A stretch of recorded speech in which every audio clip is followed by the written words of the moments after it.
These were the meals that built America, not in fancy restaurants or glossy cookbooks, but in small kitchens during hard winters, long work weeks, and when every crumb had to count. From milquetoast to ketchup sandwiches, these forgotten dishes were born from necessity, not choice. They carried families through the Great Depression, wartime rationing, and years when meat was a luxury. Today, you won't find them in modern kitchens, but they tell a powerful story of resilience, resourcefulness, and how food meant more than flavor.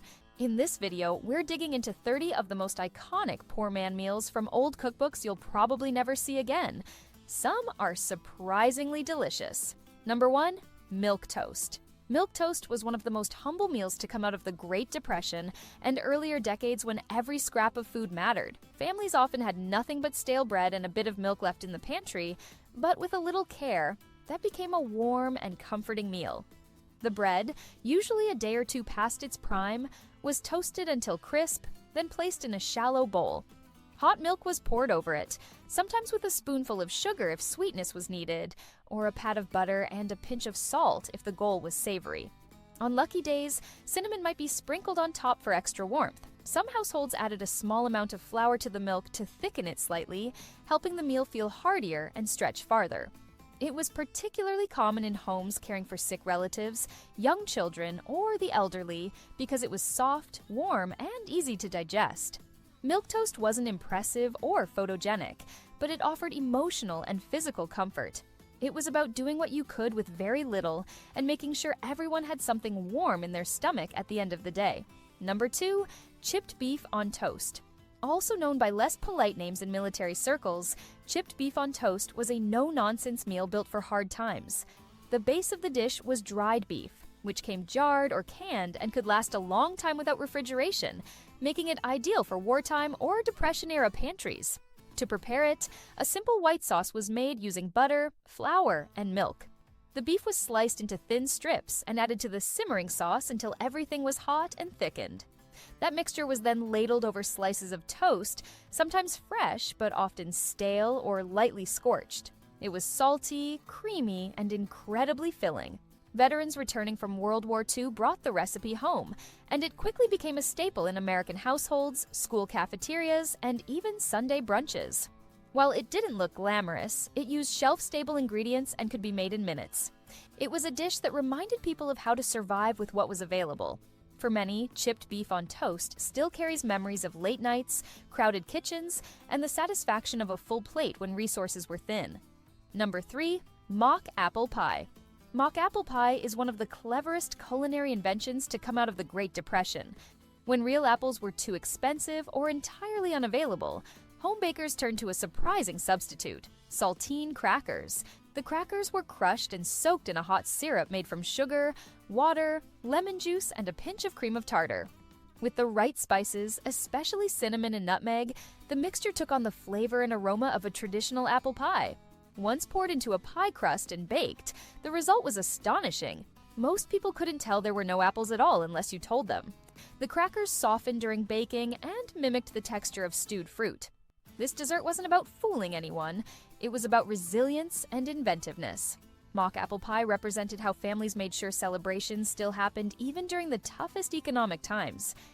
It also symbolized the pride in making something sweet and comforting out of ingredients most people overlooked. For those who grew up on it, one bite brings back not just the taste of pie, but the spirit of surviving and finding joy during hard times. Number 4, potato candy.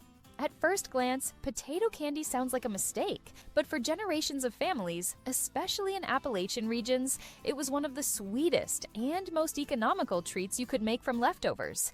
It all began with a single cold mashed potato. Into that, home cooks would gradually mix powdered sugar until a stiff dough formed. The amount of sugar needed was surprisingly high, but the potato's moisture balanced it out. This dough was then rolled flat, spread with a thin layer of peanut butter, rolled up like a jelly roll, and sliced into creamy pinwheel pieces. The final result resembled something you'd expect to find in a candy shop: soft, sweet, and rich. It required no oven, no eggs, and no special tools, just sugar, peanut butter, and creativity. During lean times, especially the 1930s through the 1950s, potato candy appeared in lunchboxes, on holiday trays, and at Sunday dinners. Children loved the sweetness, while adults appreciated how resourceful the recipe was. It turned scraps into celebration. Today, it remains a nostalgic favorite in certain parts of the country. Proof that even one forgotten spoonful of mashed potato can become something special with just a little imagination. Number 5. Cornmeal mush. Cornmeal mush was a foundational food in many American households, particularly in Appalachia, the rural South, and farming communities in the Midwest. It was cheap, filling, and versatile, everything a struggling family needed. The basic version was just cornmeal slowly stirred into boiling salted water or milk, cooked into a thick porridge. While still warm and soft, it could be ladled into bowls and served with molasses, syrup, butter, or even a bit of bacon grease if there was some available. But the magic happened when the leftovers cooled. Once set, mush firmed into a loaf that could be sliced and fried in a skillet until the edges turned crispy and golden. This version had a creamy interior and a crunchy crust, perfect with eggs, beans, or just a drizzle of syrup. Cornmeal was inexpensive and had a long shelf life, making it a key staple during the Depression and beyond. A single sack could last weeks. For families with little else, cornmeal mush was breakfast, lunch, and sometimes even supper. It proved that with just a few pennies and a little heat, you could put something warm, hearty, and dependable on the table. Number 6. Tomato gravy and biscuits. Tomato gravy poured over hot biscuits was once a beloved staple in the rural South, where tomatoes were plentiful, but meat was often out of reach. This dish began with bacon grease or another saved fat heated in a skillet. A bit of flour was whisked in to form a roux, and then chopped or canned tomatoes were added along with a splash of milk or water to thin the sauce. The result was a creamy, slightly tangy gravy with a deep red hue. Some added a pinch of sugar to balance the acidity, while others preferred it bold and savory. Once thickened, it was spooned generously over fresh biscuits, or even day-old ones if that's all you had. It was a breakfast for hard workers, but it also showed up at lunch or dinner when the pantry was nearly bare. It was satisfying, inexpensive, and quick to make, and old Southern cookbooks often included handwritten notes like, "Add more pepper if Papa's home." Today it's nearly vanished from the average kitchen, but for those who grew up on it, tomato gravy still tastes like early mornings, warm kitchens, and getting by with what you had. Number 7. Egg drop soup. Egg drop soup wasn't just for Chinese restaurants. It had deep roots in American farm kitchens too, especially during times when ingredients were scarce. The homemade version was incredibly simple. Cooks started with a pot of simmering broth. Chicken, vegetable, or even just salted water with onion skins or leftover bones for flavor. Fresh eggs, straight from the backyard coop, were beaten lightly and poured in a slow stream into the hot broth while stirring gently. This created delicate ribbons of cooked egg throughout the soup. Sometimes a handful of herbs, chopped greens, or leftover rice or noodles were added. But even on its own, this soup was warm, nutritious, and deeply comforting. It could be made in under 10 minutes with only 2 or 3 ingredients, and it was easy to digest, perfect for sick days or cold evenings. Families didn't write this one down in formal recipes. Instead, it was passed along in phrases like broth, egg, stir slow. For those who lived through hard times, egg drop soup wasn't about eating light. It was about doing a lot with very little and finding comfort in a bowl that always had just enough. Number 8. Peanut butter stuffed celery. This no-cook snack was a Depression-era classic and an example of smart, practical eating. Celery was relatively cheap, easy to grow, and available year-round. Home cooks would wash and trim the stalks, then stuff the groove with peanut butter, smooth or crunchy, depending on what was available. It was a fast, nutritious bite that required no stove, no oven, and no extra dishes. In households where variety was limited, the texture of crisp celery and creamy peanut butter offered a nice contrast and a feeling of satisfaction. When budgets allowed, raisins were added on top, turning the dish into the now iconic ants on a log. This combination gave kids protein, fiber, and fat in one small serving. For parents trying to stretch a grocery bill, peanut butter stuffed celery was a miracle of simplicity. It often showed up in lunchboxes, on afternoon snack plates, and even at potlucks or holiday gatherings.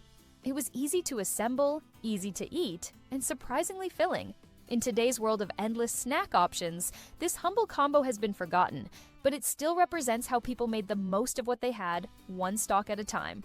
Number 9, wilted lettuce salad.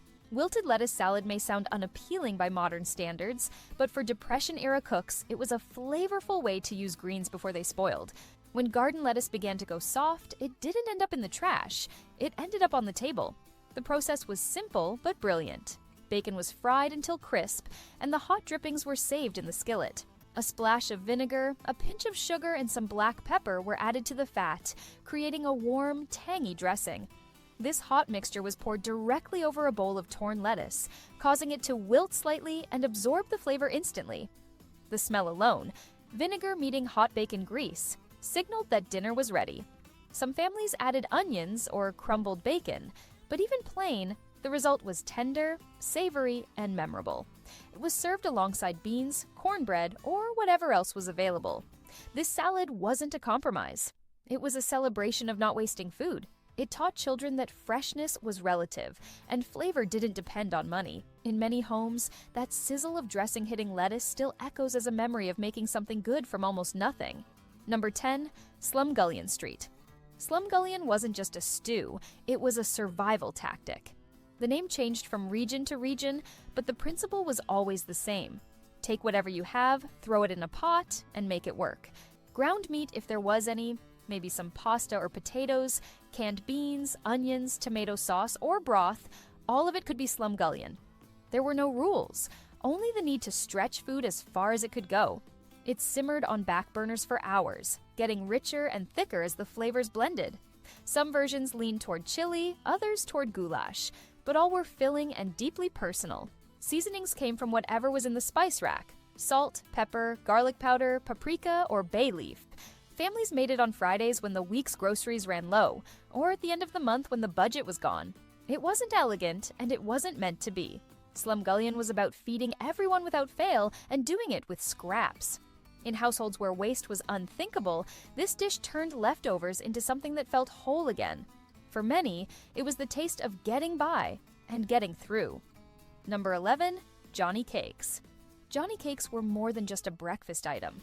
They were survival food that followed families as they migrated westward, particularly during the 1800s and well into the early 20th century. Made with just 3 base ingredients: cornmeal, water, and salt, these flat, rustic corn cakes required no leavening, no sugar, and no fancy equipment. They could be cooked on a cast iron griddle, over an open flame, or even on flat hot stones if that's all a family had.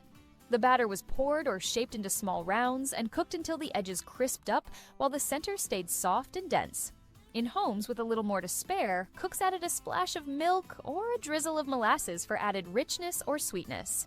These additions transformed the cakes from mere sustenance to something you might actually look forward to. Johnny Cakes were especially common in frontier cabins and farming households where wheat flour was either too expensive or too difficult to store long-term.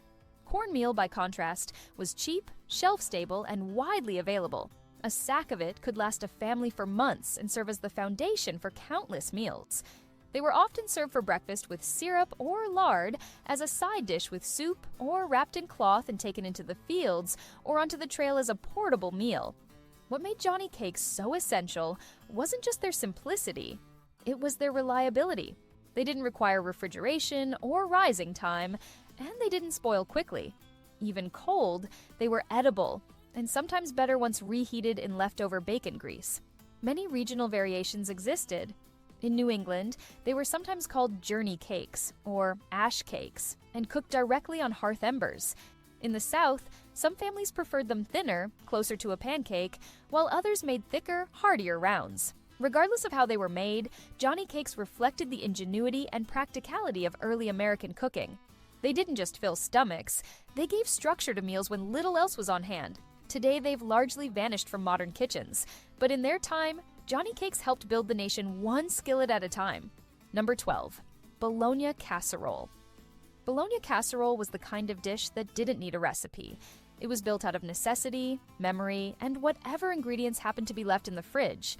It was a staple in working-class homes throughout the 1950s, 60s, and 70s, particularly in small towns and rural areas where every food dollar had to stretch. The basic concept was simple: Layer sliced bologna with starchy ingredients like sliced potatoes or elbow macaroni. Add a can of condensed soup, often cream of mushroom or cream of celery, and bake until bubbly. On good weeks, families might sprinkle shredded cheese on top or stir in some frozen peas for color. But even at its most basic, it was hot, filling, and capable of feeding a large family with minimal cost. Bologna was considered a reliable, affordable meat. It came in large, economical packages, had a long shelf life, and could be used in everything from sandwiches to hot dishes. It also didn't require any special prep. No deboning, marinating, or trimming, just slice and cook. Casseroles became popular during mid-century America, not just because they were convenient, but because they symbolized stability. A bubbling casserole dish in the oven meant that the house was warm, dinner was on its way, and there'd likely be leftovers for lunch tomorrow. What makes bologna casserole noteworthy is how it evolved as part of an unspoken understanding among frugal homemakers. It wasn't fancy and it wasn't shared at dinner parties, but it was real food that filled real bellies. Church cookbooks from the time often included versions with handwritten notes like, "Use what you have," or "Good for the end of the month."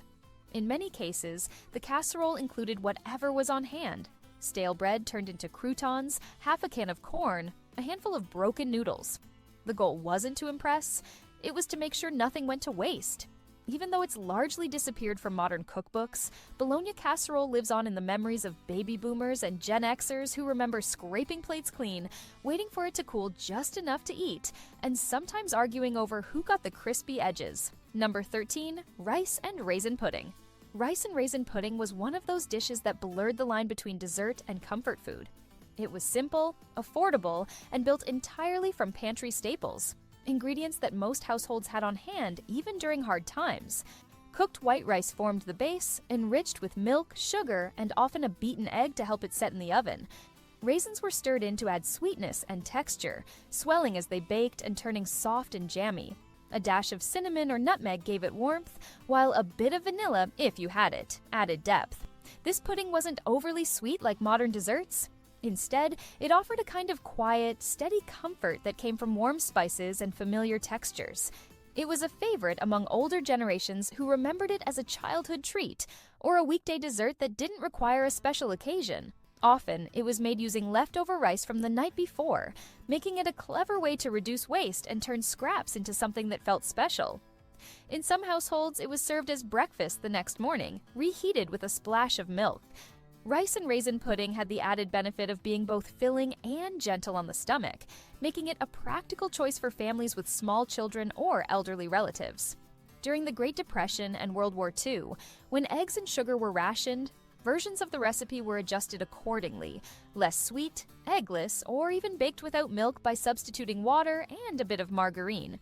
Despite the changes, the spirit of the dish remained the same: make do, waste nothing, and nourish those around you. Today, rice pudding has mostly been relegated to nostalgic diners and the occasional grocery store cup.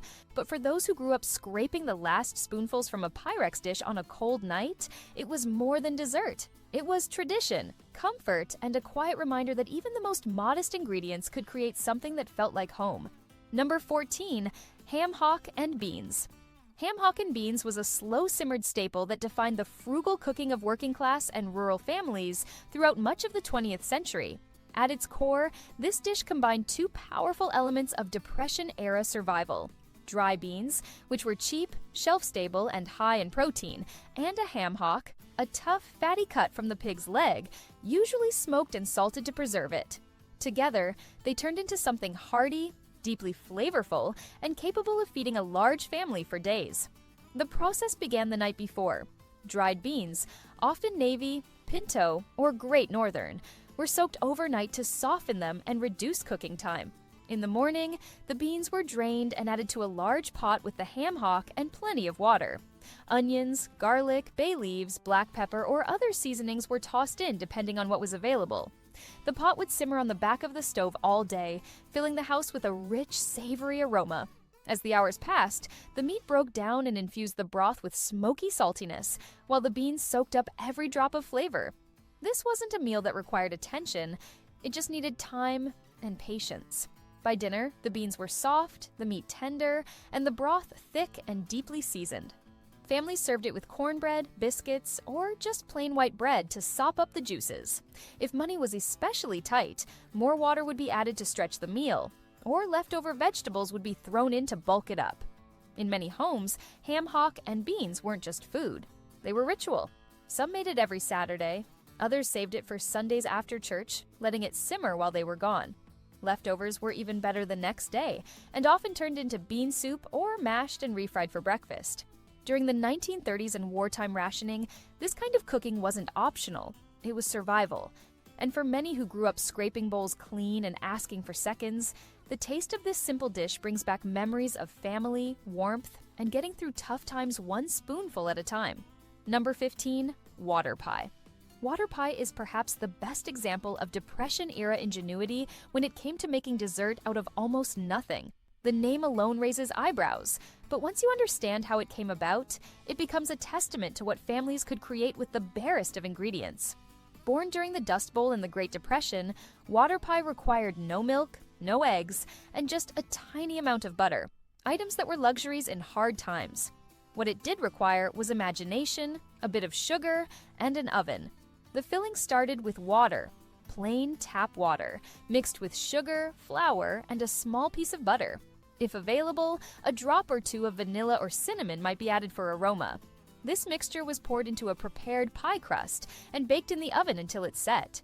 The flour thickened the water into a soft, jelly-like custard, while the sugar added just enough sweetness to make it feel like a treat.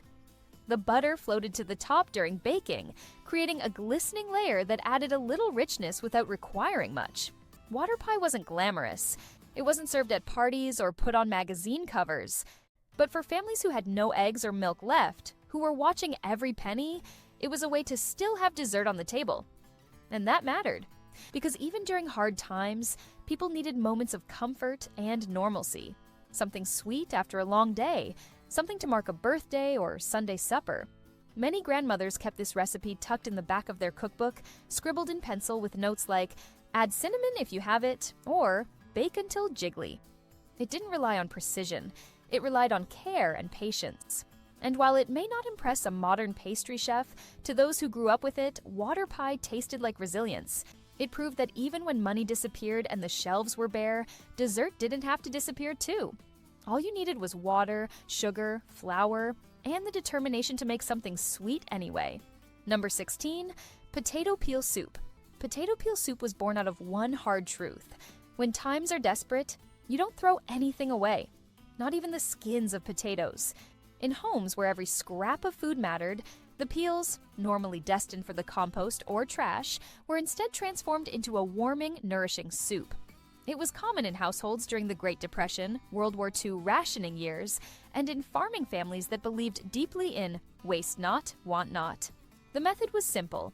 After peeling potatoes for a meal, the skins were set aside, washed well if the potatoes weren't scrubbed beforehand, and tossed into a pot with water. To that, cooks would add a chopped onion, maybe a clove of garlic or two, and any available fat, a knob of butter, a spoonful of bacon grease, or a splash of milk if there was some to spare.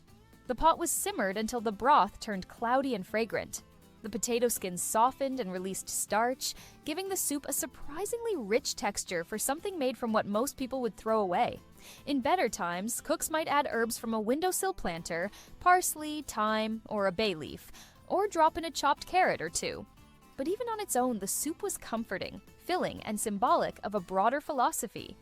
It wasn't just about stretching meals, it was about respecting ingredients, using everything you had, and finding value in the overlooked. For children growing up in households that served it, potato peel soup was a lesson in humility and practicality. It taught that food isn't just what's in a box or on a store shelf.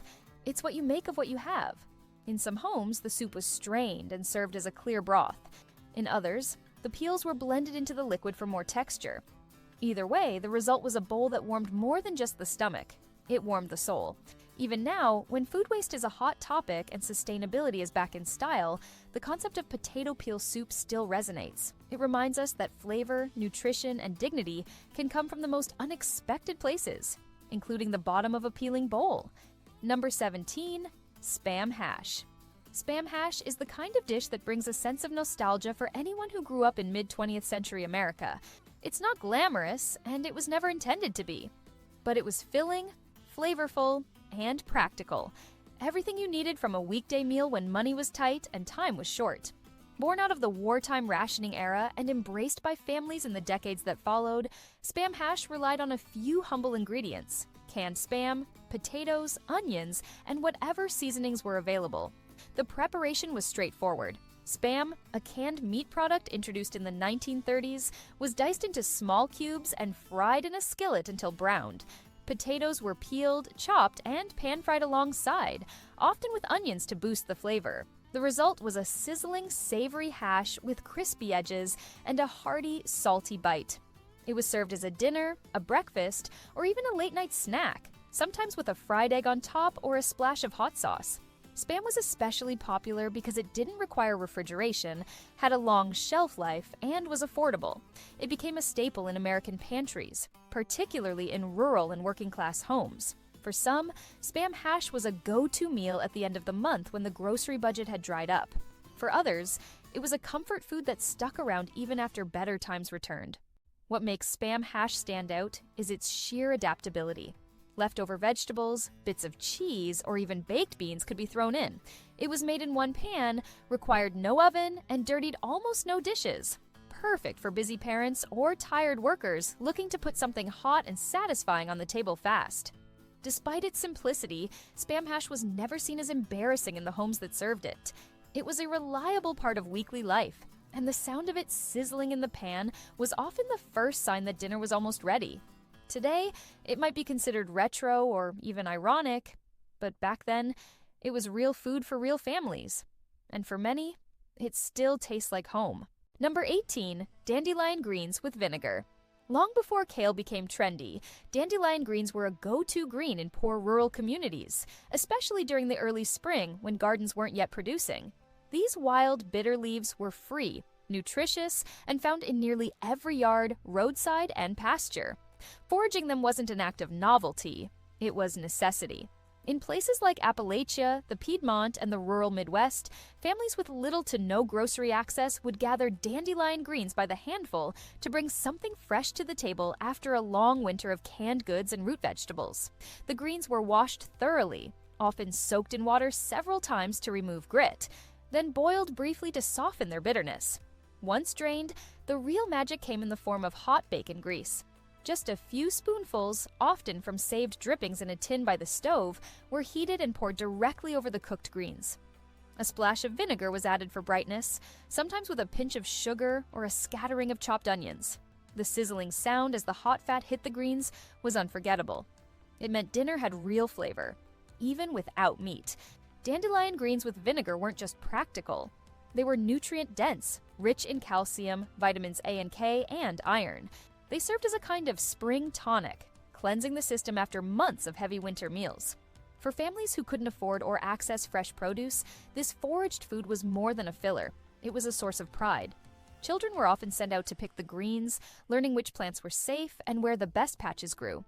It was a communal act, passed from one generation to the next. In many homes, this dish became a tradition. Some served it alongside cornbread or beans.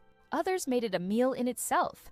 Its legacy can still be found in older cookbooks or family recipe cards marked only with notes like, "Use young leaves," or "Add more vinegar if too bitter."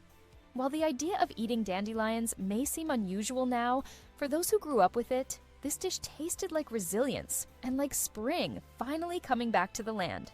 Number 19, cabbage and noodles.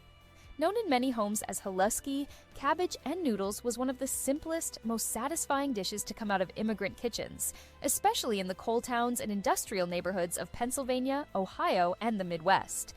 Brought over by Eastern European families, Slovaks, Ukrainians, Poles, Hungarians, this humble meal used three inexpensive staples: onions, cabbage, and egg noodles. It was filling, cheap, and full of flavor, even though it used no meat and no fancy seasonings. The preparation was straightforward but deeply comforting. Onions were sliced and sautéed slowly in butter or lard until soft and golden.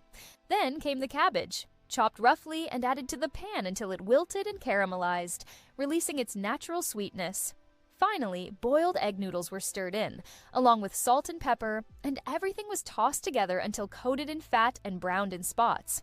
Some versions added a pinch of garlic or crumbled bacon if it was available, but the base never changed. Cabbage and noodles was more than just a meal, it was tradition. It showed up at church potlucks, family reunions, and weeknight dinners when time and money were in short supply. Its simplicity was its strength. It cooked in one pan, took less than 30 minutes to make, and could feed an entire family with ingredients that cost next to nothing. Leftovers kept well and were often better the next day when reheated and a little more crisped. What made this dish endure was its comfort. The smell of cabbage frying in butter was enough to make a house feel like home. It warmed cold nights and filled up growing children. It was meatless, but never felt lacking. During wartime and lean years, it was a reliable friend at the dinner table. In some households, this dish was always served on Mondays. In others, it was a Friday favorite during Lent when meat was avoided. Grandmothers passed it down not as a recipe, but as a rhythm in the kitchen. Sauté, stir, fold, taste. Cabbage and noodles remains one of the best examples of how just a few humble ingredients, treated with care, can create something deeply nourishing, rooted in history, and loved for generations. Number 20. Oatmeal meatloaf. Oatmeal meatloaf was the workhorse of the Depression-era kitchen and stayed a staple in working-class American homes well into the 1970s and 80s. It was born from a need to make a little ground meat go a long way, especially when families could only afford a single pound of beef for the entire week. Traditional meatloaf recipes used breadcrumbs or cracker crumbs as fillers, but during hard times, oats became the go-to solution. Cheap, shelf-stable, and incredibly filling old-fashioned rolled oats weren't just for breakfast. They were survival food. The basic meatloaf mixture started with ground beef or pork, oats, eggs, chopped onion, and seasonings. Salt, pepper, and sometimes a spoon of mustard or a dash of Worcestershire sauce if available. Everything was mixed by hand, shaped into a loaf, and baked in a pan. Some versions were topped with ketchup or tomato sauce to keep the top moist and add tang. The oats absorbed the juices from the meat and bound everything together, creating a loaf that was moist, firm, and satisfying. Oatmeal meatloaf became a fixture on dinner tables across America because it delivered exactly what families needed: a hot, hearty meal that didn't cost much. It paired perfectly with mashed potatoes or boiled vegetables and made excellent sandwiches the next day. Leftovers were sliced, fried, or crumbled into soup or pasta dishes. It was a meal that kept on giving. In cookbooks, it was often labeled as stretch meatloaf or pantry meatloaf, and each region had its own twist. Some families added grated carrots or celery to boost volume and nutrition. Others included chopped liver or organ meat for extra iron and to make the most of the whole animal. No matter the variation, the spirit was the same. Use what you have, waste nothing, feed everyone. What set oatmeal meatloaf apart was its honesty. It didn't try to be fancy, but it never failed to satisfy. For many, the smell of it baking in the oven still brings back memories of tired parents working hard, kids setting the table, and a dish that brought everyone together, no matter how lean the times. Number 21. Banana and mayonnaise sandwiches. At first glance, a banana and mayonnaise sandwich sounds like a culinary mistake. But for many families from the 1930s through the 1960s, it was a real, regular part of lunch. And for some, even a treat. This odd combination may seem strange today, but back then, it made perfect sense. Both ingredients were affordable, calorie-dense, and shelf-stable. White sandwich bread, soft and cheap, was the vehicle. A ripe banana added natural sweetness, while a generous swipe of mayonnaise brought creaminess and fat, both crucial for keeping people full between meals. These sandwiches became common in the South and working-class towns across the country. Some added sugar or cinnamon, others toasted the bread to add texture. In certain homes, peanut butter replaced the mayo, or a leaf of iceberg lettuce was added for crunch. But at its core, the sandwich was about contrast: sweet and savory, soft and slick, and making do with whatever was in the kitchen. During the Great Depression and wartime rationing, this sandwich offered both nourishment and energy without cooking, electricity, or refrigeration. Children often brought banana mayo sandwiches in lunch boxes, wrapped in wax paper or cloth. Adults packed them for mill work or farm labor. It was fast to make, no waste, and gave you enough fuel to work the fields or walk home from school. It wasn't a delicacy, it was a solution. And like many Depression-era foods, it became familiar through repetition, then beloved through association. For those who grew up eating it, the sandwich still brings back memories of simpler, if harder, times, of brown paper bags, vinyl lunch boxes, and shared slices at picnic tables. It's largely disappeared from modern menus, replaced by trendier sandwich fillings and more sensible combinations. But there's something quietly admirable about a food that didn't pretend to be anything more than what it was. A way to stay full using what was on hand. Banana and mayonnaise sandwiches might sound odd, but for a generation, they were just lunch. Number 22, boiled dinner. Boiled dinner wasn't flashy, but it was dependable. In New England, it might have meant corned beef and cabbage. In the Midwest, it could be just cabbage, potatoes, and maybe a carrot or onion. Whatever the region, the idea was the same.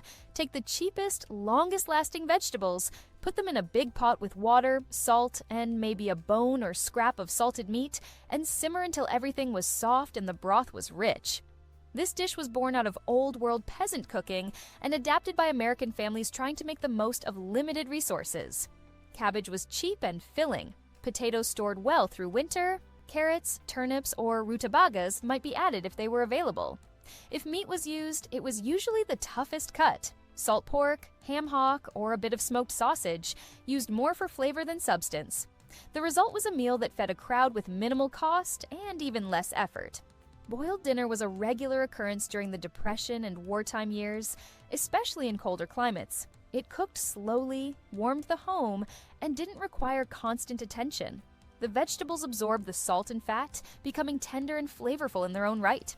Broth from the pot could be saved for soup, and leftovers often tasted better the next day. In many homes, this meal wasn't just about frugality, it was about rhythm. It showed up once a week, often on Sundays or Mondays, when the house needed something reliable and filling. There were no precise measurements, and no two pots were the same. Some families mashed the vegetables together, others served them whole with vinegar or mustard on the side. Even without meat, boiled dinner filled bellies and reminded people that food didn't have to be elaborate to be comforting. It was food that worked hard, just like the people who made it. And for generations of Americans, that pot simmering quietly on the stove was the sound of home holding itself together through thick and thin. Number 23, depression cake. Depression cake, also called wacky cake or war cake, earned its name during the Great Depression when ingredients like eggs, milk, and butter were simply out of reach for many American families. Yet people still wanted dessert, something sweet to mark a birthday, celebrate a Sunday, or just lift spirits. So they got creative.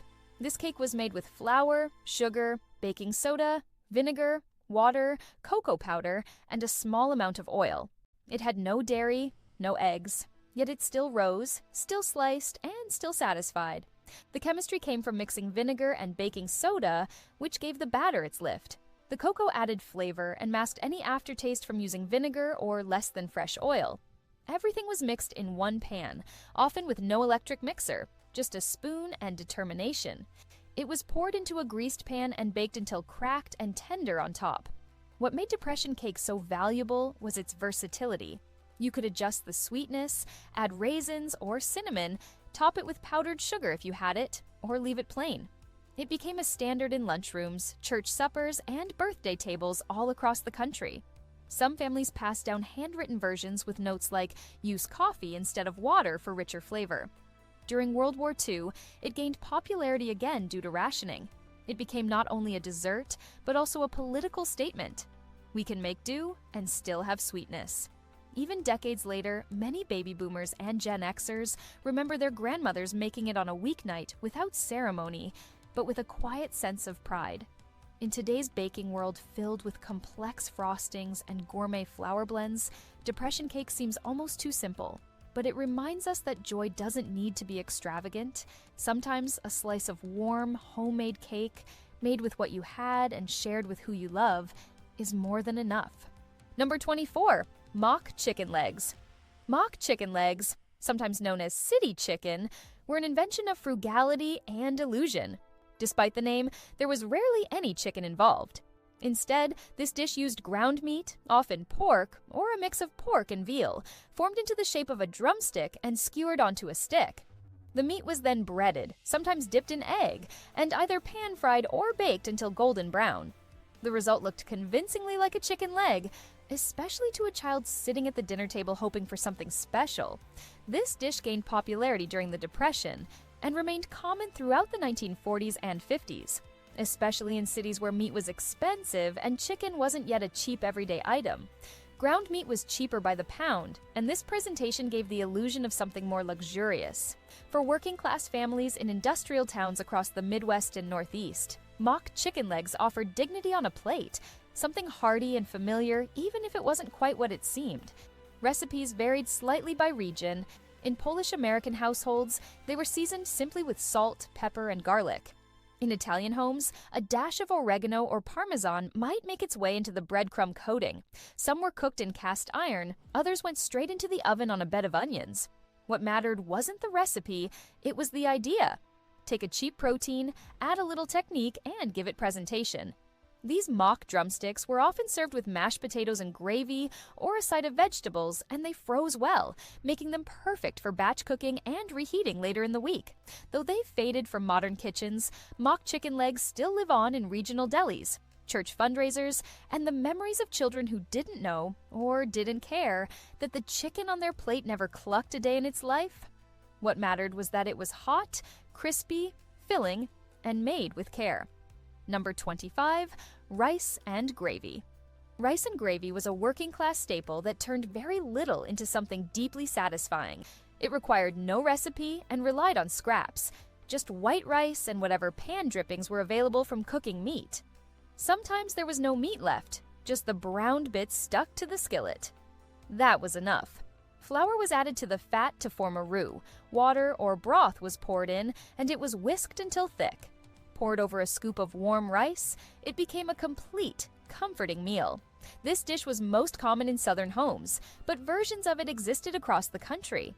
It was especially popular among farm families, mill workers, and households stretching the last of their grocery money until payday. The rice was cheap and filling.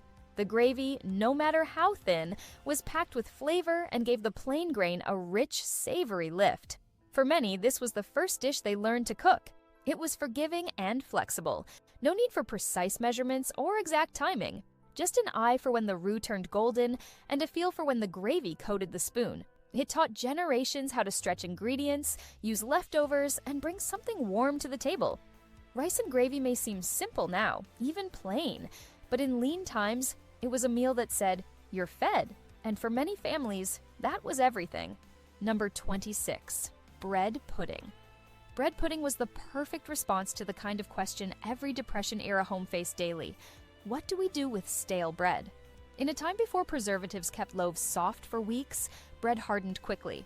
But instead of throwing it away, families soaked it in a rich mixture of milk, sugar, and eggs, added raisins or spices if they had them, and baked it into something warm, sweet, and deeply comforting.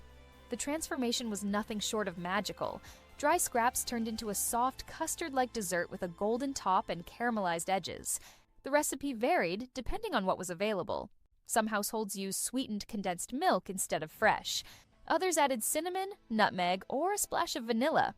When cream or butter was on hand, it became luxurious. But even at its most basic, bread pudding offered warmth, both in flavor and in feeling. It was served hot out of the oven or cold from the icebox, with milk poured over it or even a spoonful of jam on top. In many families, it was made at the end of the week using the last of the milk and eggs before the next trip to town. Kids looked forward to it, not because it was fancy, but because it was familiar. A slice at Sunday supper was as traditional as a roast for those who could afford one. It was also practical. Nothing went to waste. What makes bread pudding special is how it stayed relevant across generations. Even today it appears on diner menus, often elevated with bourbon sauce or artisanal bread. But its heart hasn't changed. It's still about turning what you have into something worth sharing.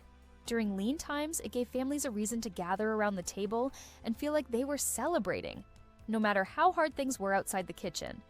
That's why for many, the smell of bread pudding baking isn't just nostalgic, it's grounding.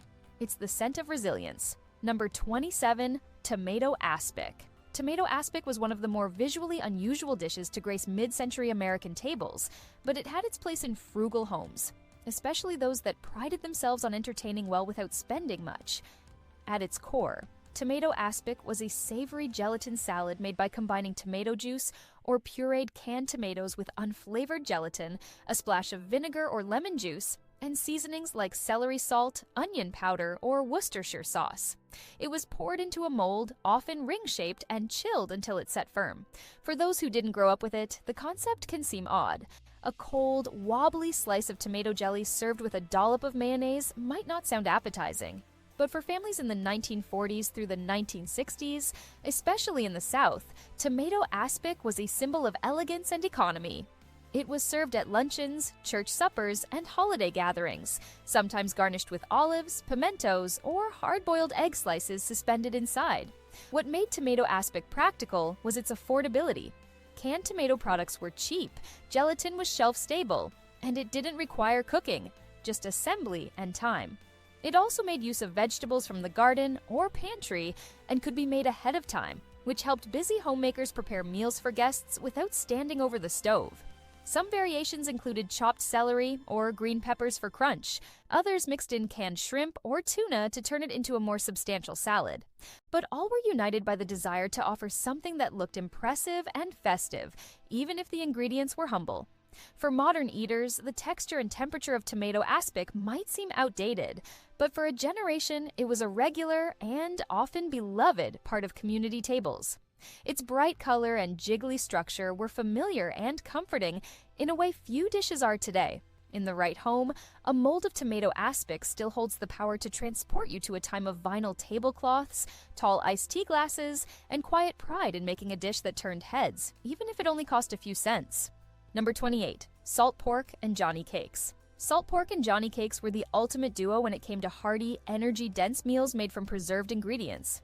Salt pork, fatty, heavily salted cuts from the pork belly or back, was prized because it could last for months without refrigeration. It was a staple in cabins, homesteads, and boarding houses across early America, and especially during the 1930s and 40s when fresh meat wasn't always an option. Johnny cakes, meanwhile, were cornmeal flatbreads made simply with water, cornmeal, and a pinch of salt, cooked on a griddle or skillet until golden. To make the meal, slices of salt pork were cut and fried until the fat rendered out and the edges crisped. The leftover drippings were then used to cook the Johnny cakes, which soaked up the savory flavor and formed a crispy crust. Together, the two elements created a meal that was salty, starchy, and deeply filling. A perfect start to a day of hard labor in the fields, mills, or mines. Families often relied on this combination when rations ran low. Cornmeal was cheap, abundant, and easy to store. Salt pork, though intensely salty, provided fat, flavor, and enough protein to sustain people through physical work. It wasn't eaten in large quantities, just enough to add flavor to the plate. In Appalachian kitchens, this combo was often served with beans or greens. In the South, it was sometimes eaten for breakfast with blackstrap molasses drizzled over the Johnny cakes. There wasn't one way to do it. Each home had its version, shaped by what was on hand and how far things had to stretch. Salt pork and Johnny cakes weren't pretty, but they were functional. They kept bellies full and energy high. And they taught generations how to build flavor from preserved, simple ingredients.